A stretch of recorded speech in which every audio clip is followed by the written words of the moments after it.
which means you need to have your list with you everywhere you go. If you go to meet someone and have a meeting maybe over lunch to talk with them about a new opportunity and you have nothing to write on and you're in a restaurant, what are you going to write on? Napkins. Have you ever written on your hand? The original Palm Pilot, I always call that. Sticky notes. How many of you have sticky notes everywhere? So you have to have one system that is always with you, that is handy, that is always available, so that your brain trusts every time you think of something, you are going to have one place to capture it. They say now that workers have what is called obsessive compulsive email disorder. Have you heard this? Seriously, this is the newest OCD. Email obsessive compulsive disorder. You remember Pavlov? Do you remember the experiments with Pavlov where he would ring a bell when he gave the dog a treat and the dog would salivate, and pretty soon he could just ring the bell and the dog would salivate, right? Because it was a learned response. So they say that email is very similar to Pavlov for today's workers.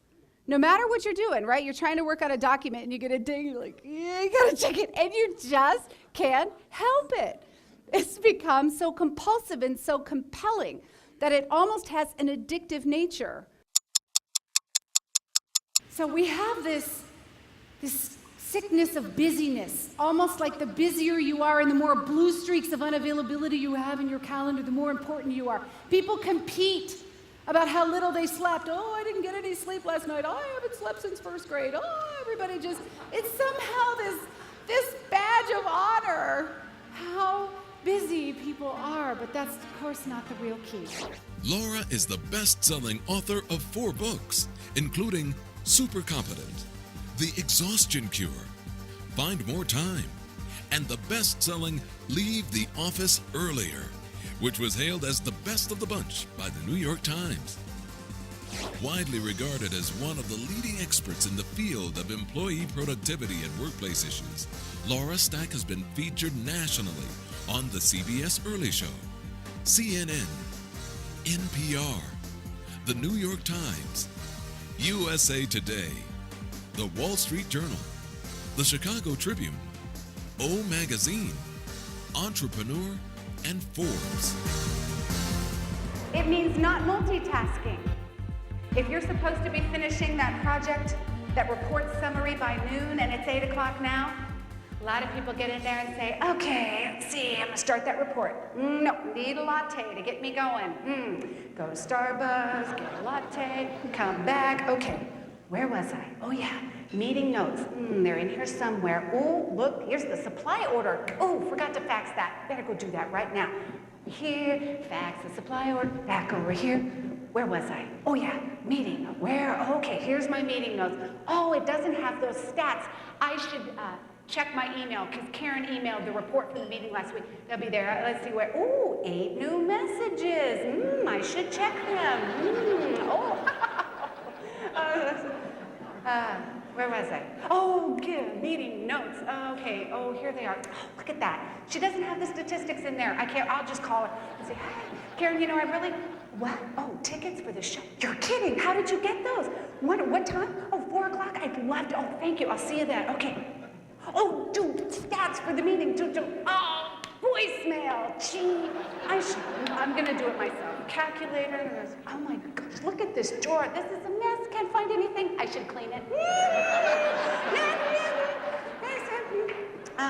Oh, my gosh. Oh, John, hi. It's 12. Oh, time for the meeting? Oh, I just seem to get anything done today. I just don't know what's going on.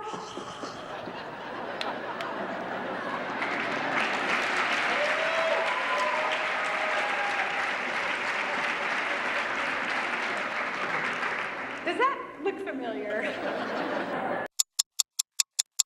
Every time you are working on something and you get a thought, I need to, don't do it. How many of you in here are list makers? The list makers. You already know if you go to the grocery store without a list, what's going to happen? You're going to forget something, and you forget it at exactly the wrong time, like when you go, toilet paper. Like, it's really inconvenient. inconvenient times that we remember these things. Now, you know that if you write it down, you in essence are able to forget about it, true? Scientists call this process resolution. When you write something down, your brain actually thinks you did it. Isn't that cool?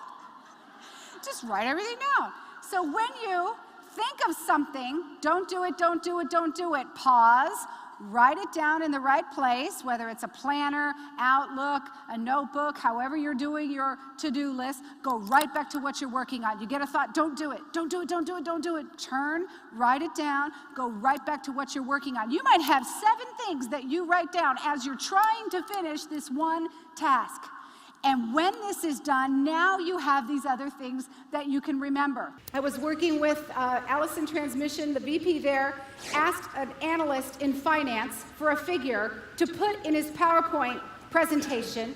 The analyst went away, got the number, came back, and it was like to the 7th decimal place.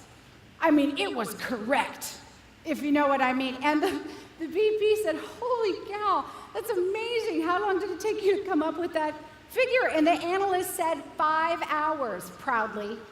And the VP almost fell over. He said, I was just looking for plus or minus $1 million. Now, whose fault is this? For 20 years, Laura Stack's keynotes and seminars have helped leaders, teams, and individuals achieve maximum results in minimum time and develop high-performance cultures. Laura is the president of the Productivity Pro, Incorporated, specializing in productivity improvement in high-stress organizations. Laura helps her clients improve output, lower stress, and save time at work. Is it true that one person could work a 4-hour day and another person could work an 8-hour day? Could the 4-hour-a-day person be more productive than the 8-hour-a-day person?